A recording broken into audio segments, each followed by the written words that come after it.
2000த்திற்கும் அதிகமான அரசு ஊழியர்கள் திரண்டதால் உறைந்து போனது சென்னை சேப்பாக்கம் பகுதி.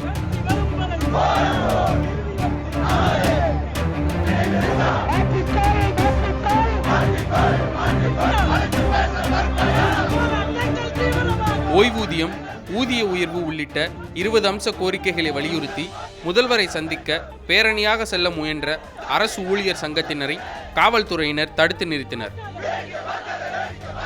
முதல்வரை சந்திப்பதற்காக பல்லாயிரக்கணக்கான ஊழியர்களும் கிளம்பிய நிலையில் காவல்துறை தடுத்து நிறுத்திவிட்டு தலைமைச் செயலாளரிடம் ஒரு பேச்சுவார்த்தைக்கு அழைத்துச் சென்றிருக்கின்றது.